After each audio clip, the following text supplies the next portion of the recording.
What's up, y'all? It's your boy King KB, and you are now tuned into a Royal Breakdown.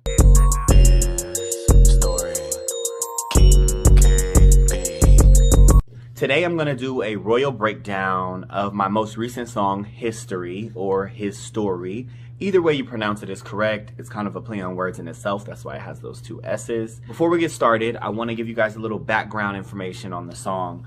The song was written and recorded sometime, and I want to say about the fall of 2019. So it's one of those that's old to me, new to y'all type of thing. But I felt like it was important to release so that way my audience could get a good idea of me. Also, the song gives you guys a little bit more insight to my village. You know how they say it takes a village to raise a child. I am like the epitome of that because growing up, I was surrounded by a lot of family. I also pointed out that it was written and recorded in about 2019 because if you've heard the song within that first verse, I kind of go in on my dad, and thankfully, we're no longer in that space anymore, and our relationship has gotten better and progressed. So if you haven't heard the song, go check it out and you'll see what I'm talking about. So I open up the song with, I lost my dad at 18, he ain't even die though. All right, the reason why I say that, growing up, my dad was always active and involved in my life. You know, he provided for me. He was a good dad. When I turned 18, there was conflict over my accomplishments. And I'm gonna backtrack a little bit to give you guys a little bit more insight of what I mean by that.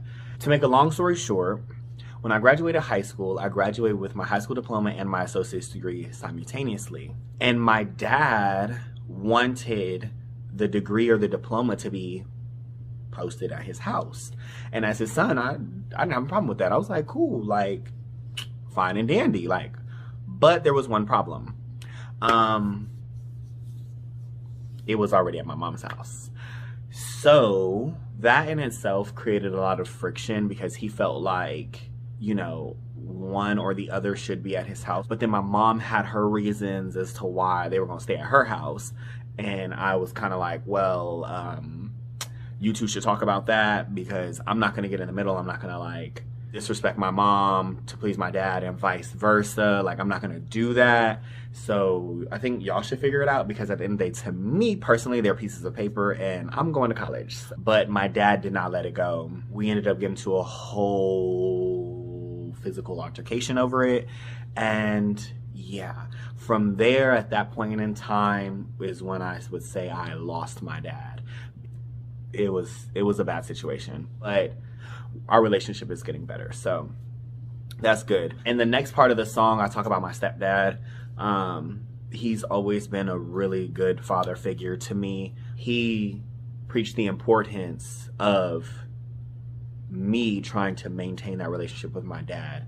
So I've always appreciated him. He's always kept it 100, like I said in the song, and you know, he with the shits. So then the next person in the village is my mother. My mother is a very, very strong woman. When I was 14, she lost her job. I mentioned in the song that I felt like it was my fault, and I'm gonna explain why.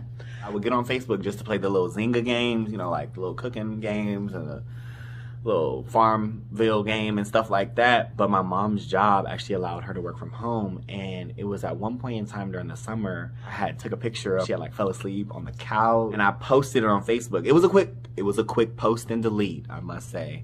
It was not up long at all, but my aunt saw it. And so my aunt called my mom, and then my mom called me and was like, what did you post on Facebook? I was like, oh shit.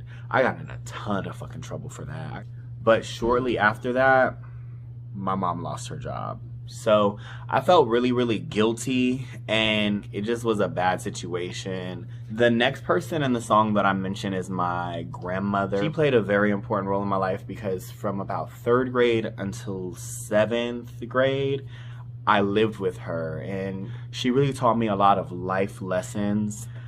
And last but definitely not least person that I mentioned in the song is my maternal grandmother. She's Korean, hence Korea. You know, I rep Korea. This is Japanese on my hat, but hey, if I didn't say that, a lot of y'all wouldn't have even known. Nonetheless, her story in itself, and if you know me or you've heard me say her story, it's immaculate. Like, it's a lot, and I'm not gonna go into all of it, but nonetheless, hard work runs deep in the veins. She literally worked her way up from the bottom. There are other people that I did not exactly mention in the song, like the mothers of my siblings on my father's side. So shout out to them. Love y'all. They both my stepmamas. So yeah, if you haven't heard the song, go check it out. It's on all streaming platforms. Hisstory with 2 S's. For those of you that have heard it, been supporting, liking, sharing, I really, really appreciate it. Keep liking, commenting, sharing. I have so much more to come, and I hope you guys are ready. So stay tuned. This is just a glimpse into my life. We all struggle different, but it's gonna be